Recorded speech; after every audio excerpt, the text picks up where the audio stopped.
Sekolah menengah atas angkasa, dulunya ramai, dengan gelak tawa, dan hiruk-pikuk siswa.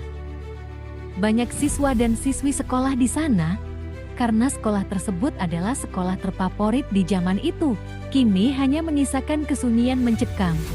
Bangunan tua itu berdiri kokoh, terbengkalai sejak gempa bumi dahsyat 10 tahun lalu. Rumor beredar, sekolah itu dihuni oleh arwah penasaran, seorang siswi bernama Siska.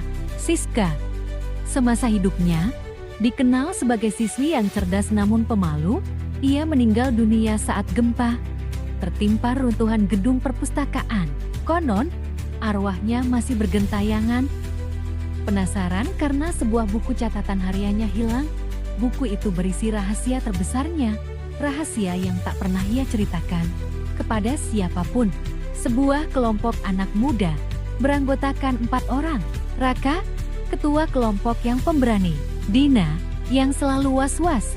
Bayu, si tukang kamera. Dan Cinta, si peneliti berencana menjelajahi sekolah angkasa. Mereka tergiur oleh cerita-cerita, misteri yang beredar, dan bertekad untuk menemukan bukti keberadaan hantu Siska, sekaligus buku catatan hariannya. Malam itu, di bawah cahaya bulan purnama, mereka memasuki sekolah angkasa.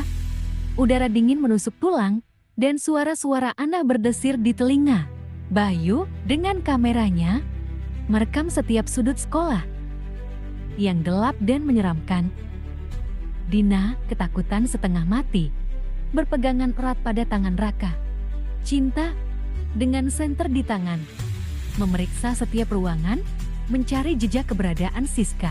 Di perpustakaan yang hancur, mereka menemukannya, bukan Siska, melainkan buku catatan hariannya, terjepit di antara runtuhan buku-buku lain. Buku itu basah dan sebagian halamannya robek, namun masih bisa dibaca. Di dalamnya, Siska menuliskan tentang perasaannya terhadap seorang teman laki-laki, tentang mimpinya untuk menjadi penulis, dan tentang ketakutannya akan gempa bumi. Tak ada rahasia besar yang terungkap, hanya perasaan-perasaan biasa seorang remaja. Saat mereka membaca buku itu, tiba-tiba angin berhembus kencang, menerbangkan beberapa lembar kertas. Bayu berhasil menangkap salah satu lembar itu. Di sana tertulis, "Terima kasih telah menemukan buku ini. Aku akhirnya bisa tenang." Mereka keluar dari sekolah angkasa dengan hati lega. Tak ada penampakan hantu yang menakutkan, hanya sebuah misteri yang terpecahkan. Siska, hantu penasaran itu, akhirnya menemukan kedamaian.